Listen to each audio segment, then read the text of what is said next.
after this one. First things first, please, please, please go on LinkedIn and rate all the talks that you see. The speakers appreciate it. It's really useful for them.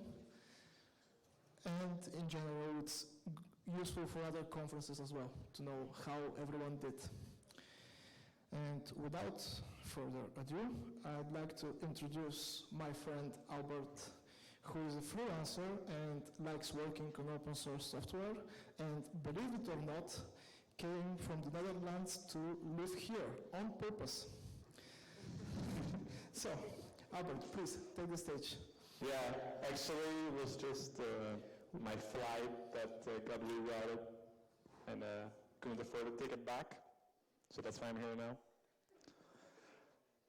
And on Dutch PHP conference, I also did this talk, and I only got 3 stars on joined in, so if you're going to be like that, then just don't bother.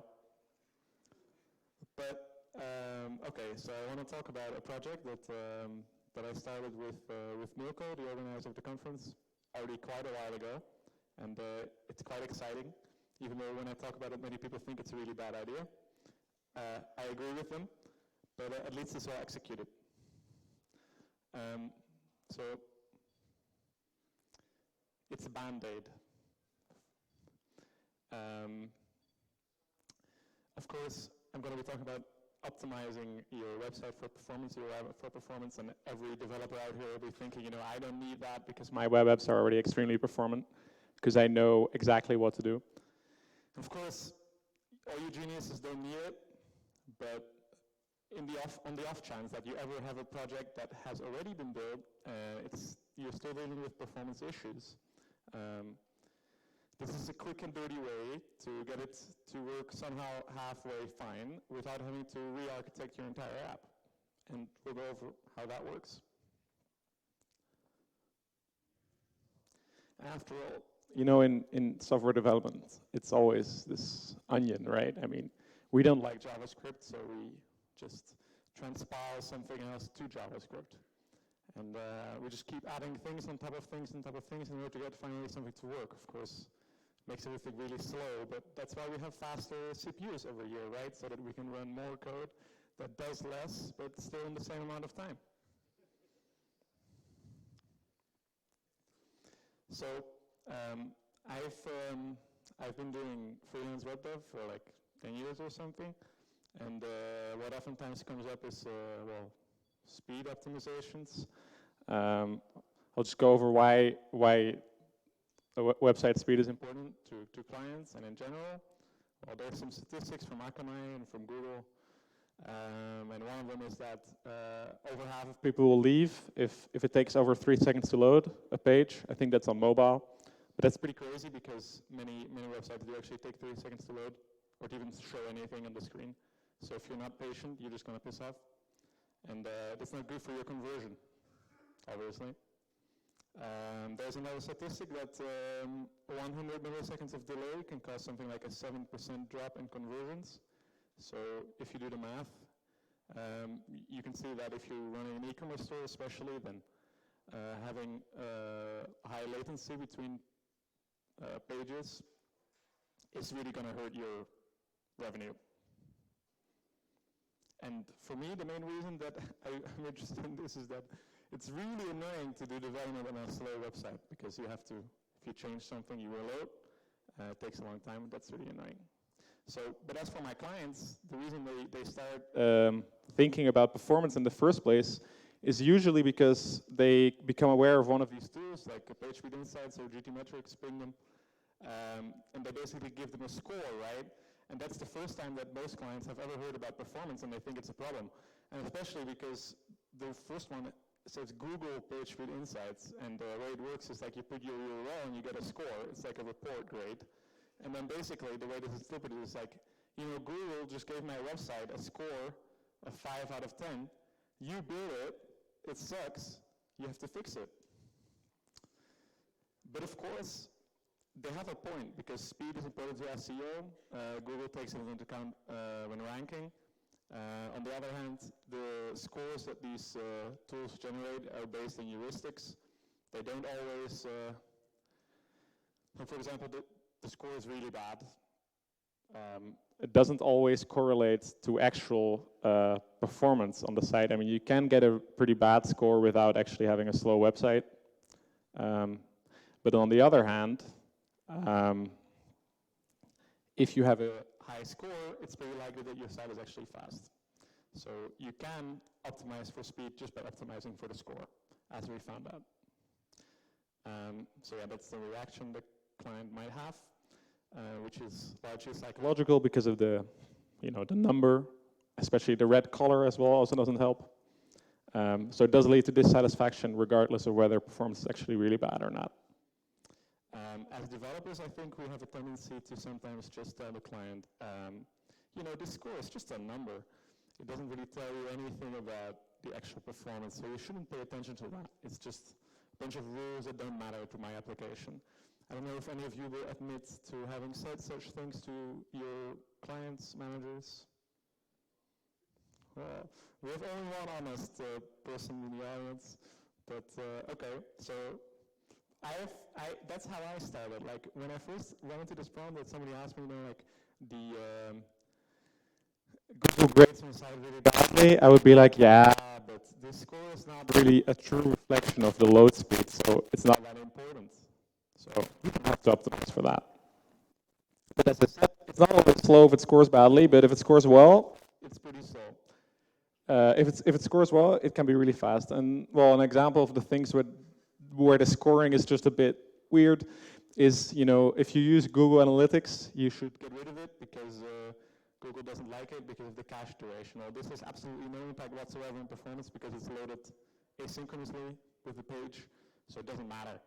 But people will still complain about it. So this is one of the things that are just a bit silly about these tools. So PageSpeed Insights used to have 9 rules, which were kind of easy to keep track of. It's Lighthouse now, and that's a new tool by Google that doesn't only measure performance, but also some other accessibility and SEO best practices. And there are 26 performance-related rules, which are difficult to keep track of, and also difficult to optimize each of them by hand. But you can basically categorize them into 3 categories. Which are latency, bandwidth, and round trips. Latency is basically just your server response time. If your application, like the PHP side of your application, is really slow, and it takes a second and a half, or I've seen WordPress sites where it took like 10 seconds to load the search, then obviously nothing's going to happen until your server responds. So that's a big problem. Bandwidth is a factor, especially on mobile. If you're downloading like a megabyte or 2 of JavaScript. It's not only slow to download, but it's also for mobile devices really slow to parse and execute all of this code. So that correlates with bandwidth, even though it's not directly caused by the fact that it's a large file, but mostly just that it's a lot of code. But one of the main things that this tool addresses is what I call the round trips problem, where if you have a HTML file, you first download the HTML, you have to go back to the server to download the CSS, and then sometimes you might be using web fonts, so you have to go back to the server again to download the font. And depending on the distance between the client and server, every time you do this, it's another 100 milliseconds, so it adds up. And this is something that Google PageSpeed measures pretty well, which is something that you do want to optimize, which is very helpful to optimize this, but it's very difficult to do by hand. What's next? Right. A tool that I propose to use that is more scientific or gives a better idea of the real-world performance of your web pages is Web Page Test. It basically gives you the score, but most importantly, and that's what we're going to be seeing in this introduction. Oh, wait, I'm on the wrong screen. Here we go. Yeah, the waterfall graph. So this is a basic WordPress website, and every WordPress plugin must have its own CSS and JavaScript file, according to WordPress plugin developers. And this file must also be loaded on every page, even though the functionality implemented by the plugin is not on that page. So you end up with pages like this, where you have to download all of these files before you can do any rendering, because it's synchronous. So you have to execute and parse all of the JavaScript and CSS before you can do any rendering. That takes time, obviously. So you've got some statistics here that are really useful, which is the the first paint, the green line, which tells you how long it takes before something actually shows up on the screen. And that's what we're trying to optimize for most of the time. So in this case, there are actually no blocking resources at all necessary for the actual rendering of the page, except for these font files. And the browser ends up waiting for the images so that it can render the page immediately with the images. But if you were on a slow connection, it would actually render the page without the images earlier. And so we actually go from 1.7 seconds to 0.6, a little less, to do the initial rendering of the page. And the way we achieve that is by getting rid of all the synchronous CSS and JavaScript. Now the thing is, it sounds really easy, but if you're working on a legacy application or WordPress, it's not that easy, because you can't just apply that to all of this code that you have on the page. I'll get back to that later. So just to recap, there are some basic things that you should be doing for performance. We're still in the boring part of the talk. Well, all of you have probably configured this very well on your servers. Last time I did a talk at a company and actually checked their website before that, and they had keep alive disabled on their web server. So that means that for every resource, the browser has to open a new TCP connection, negotiate a new TLS session, and then request the resource, and then close the connection and do it again for the next file. So as you can imagine, that's not very good, but most of the time that's fine. Caching, compression, HTTP2, that's just flags that you configure in your server. I think that most of you are aware of those things. Is there a need to go deeper into that for anybody? No, good. Okay. So well, you just test those things by you can use curl, or you can just check the DevTools. So the main thing that you want to be doing, as I said, is get rid of render blocking CSS and JS. But for this, you have to rewrite your entire application in order to be able to render the page without having to download anything else than the actual HTML. So what you do is you find the CSS in your page that you need to render that particular page. Like you might be loading a bunch of frameworks, but you only get the things that you need from the framework to render the elements on your page. You inline that into the page, and you do the same thing for the JS. Like you get rid of all the JS that you don't need on that page, and make sure that all your scripts load asynchronously. Still sounds easy, but if you try to actually do this, you end up spending a lot of time. And it will be easily, on a larger application or website, it will easily be a full-time job in order to implement all of these optimizations and keep them implemented after other people mess around with the app.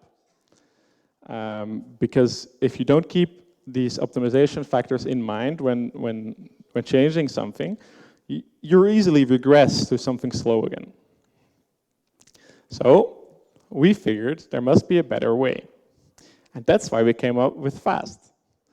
And the idea is that, well, I have a complicated graph for that.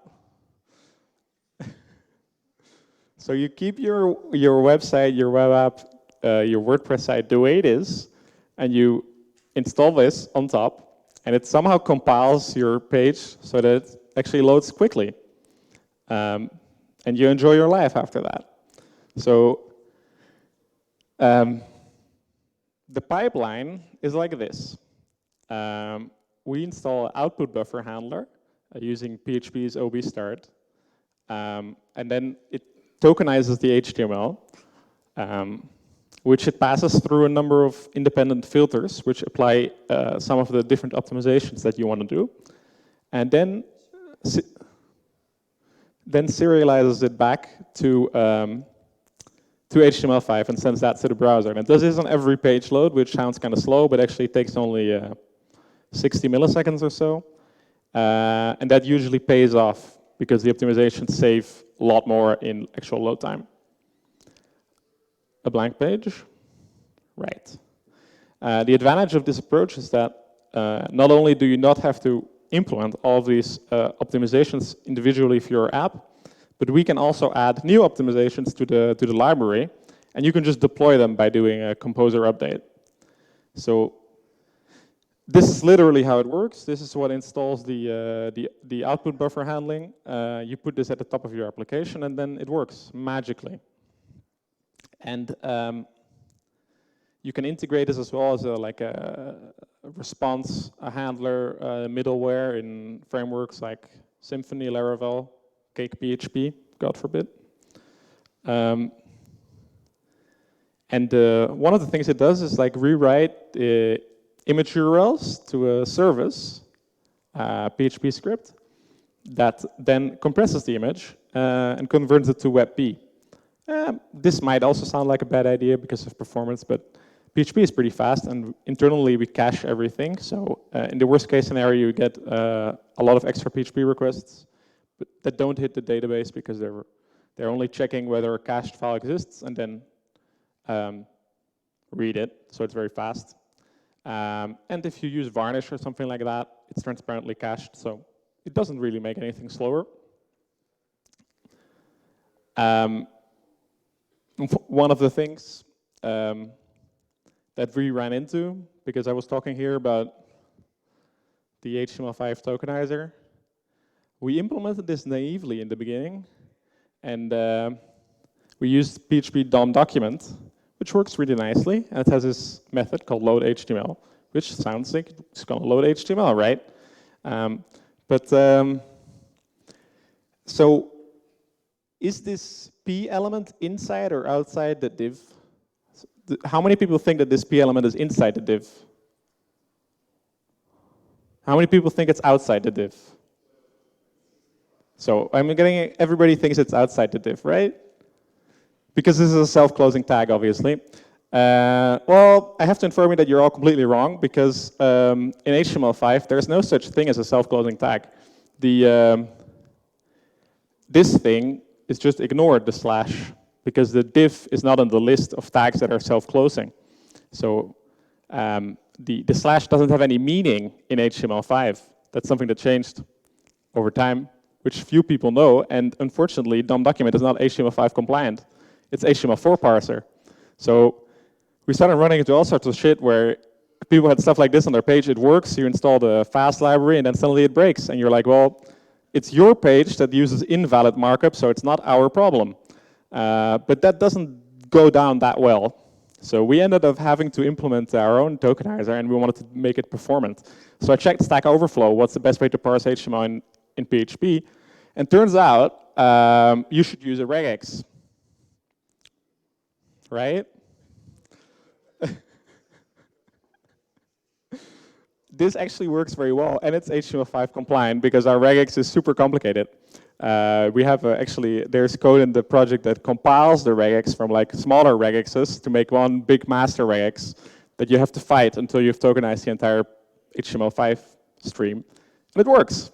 So we just use that to convert our HTML5 into like a series of element representation objects, and then we operate on that. So I just want to talk to you about the neatness behind the critical CSS inlining. So let's go over the problem. You've got your page, and of course, you don't want to waste time implementing everything that you already know, elements that you already use in every project. So you want to load Bootstrap, you're going to load jQuery UI, you're going to load some Google fonts, whatever. Maybe, has any of you seen projects that are, migrating from Bootstrap 3 to Bootstrap 4? So maybe you should load both CSS libraries, right, on the same page. Why not? Or I've seen going from Bootstrap to Foundation, so might as well include both. But then you've got your page, and it's got like a handful of classes. So if you've got these huge CSS files, of which you're only using two classes on the page, but you're still loading the entire page. You're still loading the entire file. Why are you doing that? Well, because it's really difficult and annoying to have to copy these rules into your page, and how would you keep them updated, and so on and so forth.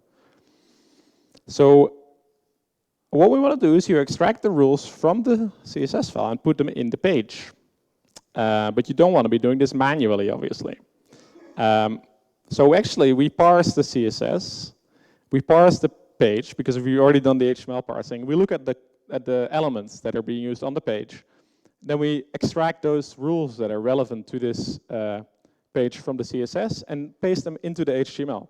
And by doing this, you usually end up with some pretty small snippets of CSS that you can easily include with the initial load.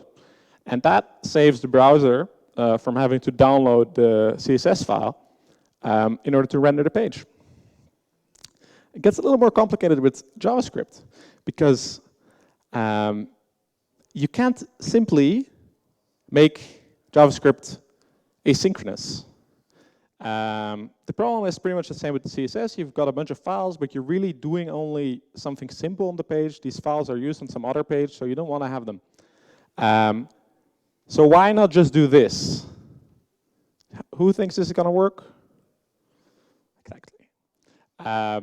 So if you do this, like if you add the async attribute on your scripts, everything breaks, because there's no guarantee that the scripts are going to be loaded in the same order, and there's also no guarantee that they're going to be loaded before or after certain events during the page load. And oftentimes you write some code that is dependent on a DOM content loaded event, and it won't execute if you do this.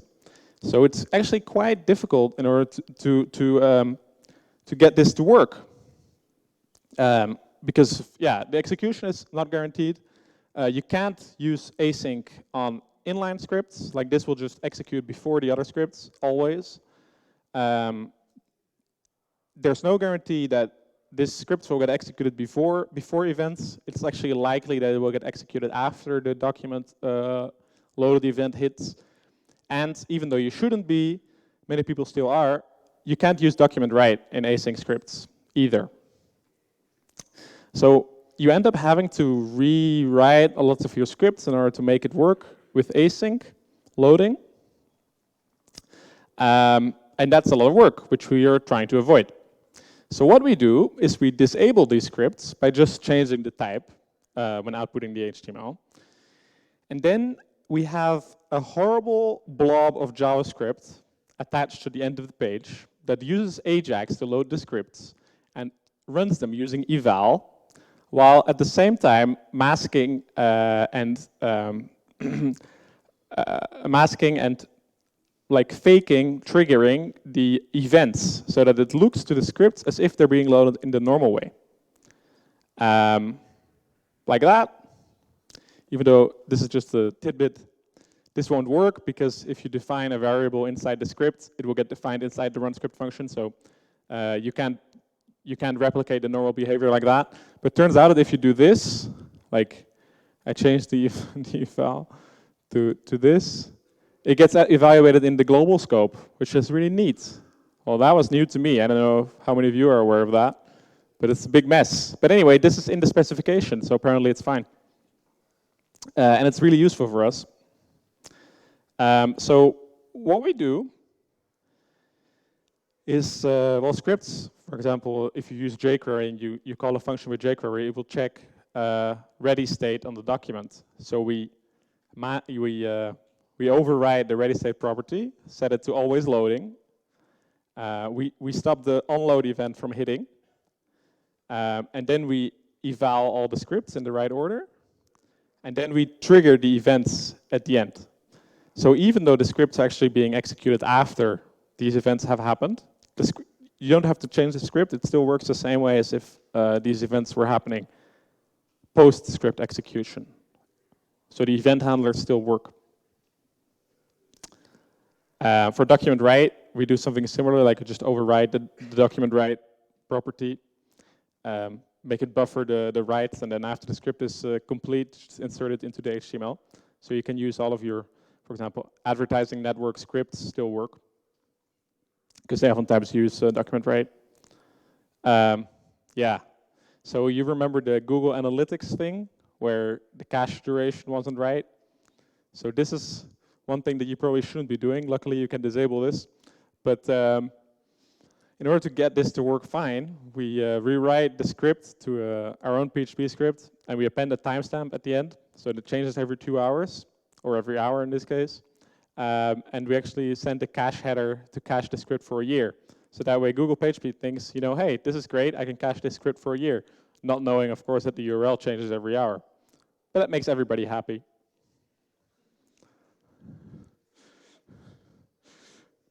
So in total, this is what it's able to do.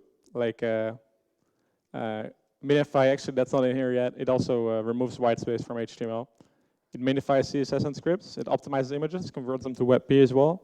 Inlining critical CSS, which is I think one of the 2 major features. Inline small images, so if you have a tiny SVGs or tiny GIFs, you just put them inline into the image SRC, so it doesn't have to do another request. The deferring of the scripts, like this asynchronous loading of scripts. And if you have, for example, a video embed, like YouTube embed, it can slow down your page load because it steals bandwidth from your main page load. It delays iframes until the actual page is loaded. So the advantages of this, the first render gets very fast. Like if you hit on a website you haven't been before, straight from Google, it doesn't have to download anything else but the actual document.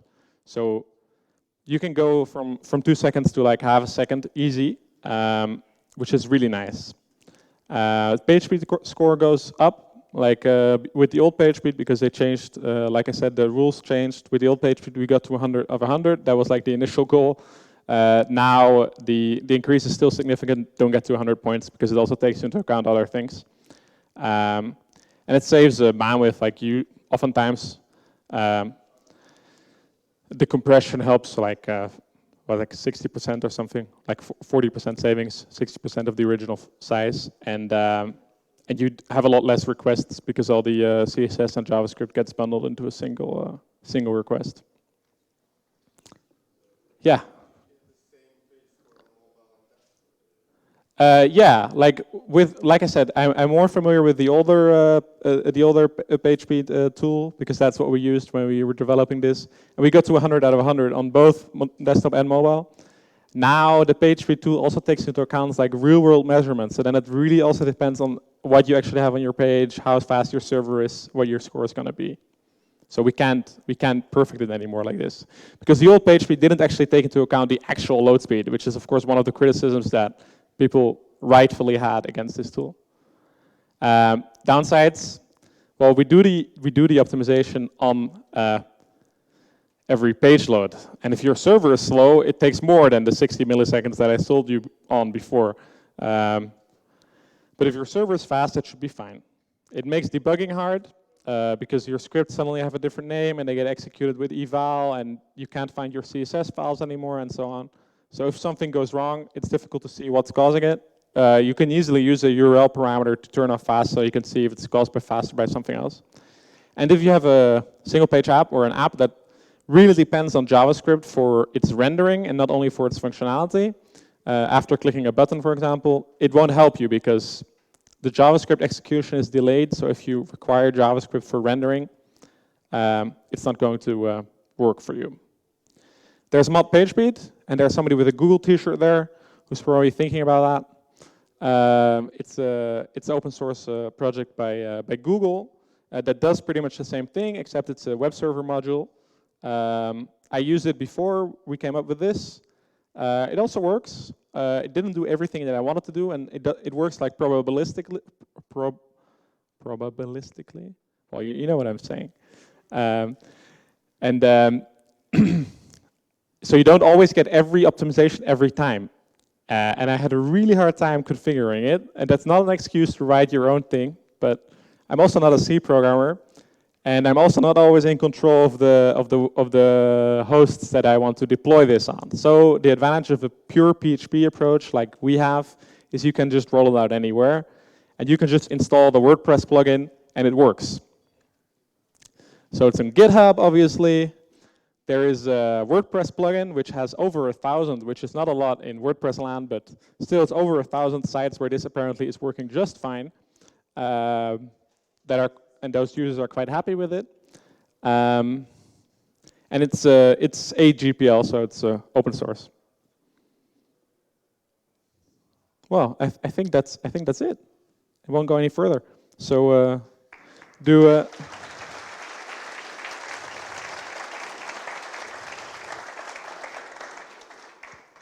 are there any questions?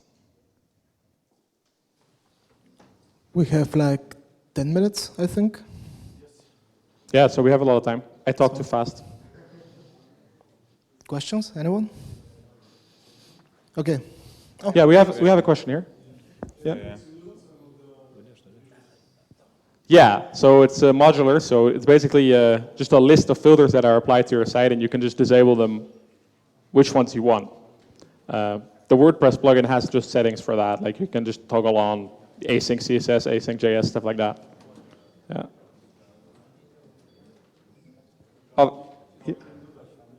How? How you can do what? Well, if you use it, the PHP version without not the WordPress plugin, there's a config file that has basically the entire list of filters and which files it will process and so on. You can adapt the config file by removing one of the filters from the list, and then it will not do that anymore. So the filter is, for example, called defer JavaScript. If you remove that from the list, it will just not change anything. Yeah. Yes? The question is this solution is some sort of wrapper, actually, for the site. And you actually know about all the resources in place. Do you have some heuristic analysis, like what kind of files are redundant, which can be like, which part of codes are not used for specific pages, etc., like statistics? That would be very nice, of course. For example, like the situations that I described with some JavaScript that is loaded on every page, but you're not actually using the functionality that the JavaScript exposes. Yeah. Would be nice to be able to exclude that. I mean, I've thought about ways that you can do that. Like, for example, you could remove one of the scripts from the page and then see if the registered event handlers are any different, or if there are any more errors which would indicate that this script is referenced by another script. And if you do that iteratively, you might be able to figure out which script you don't actually need. But this is more complicated than I've made it so far. Yeah. But no, with the scripts, we just take the approach, and also with the CSS, we take the approach of saying, we want to load everything that we need to do the rendering now, and then once the rendering is done, we just load all of the scripts and all of the CSS that you still had used on the page, so that we know that original functionality you have is still going to work. Of course, we can't decide for you which parts of the page you need and which you don't, if that makes sense. Yeah, partially, at least. Okay, well, chat to me later about that, if you want. Any other questions?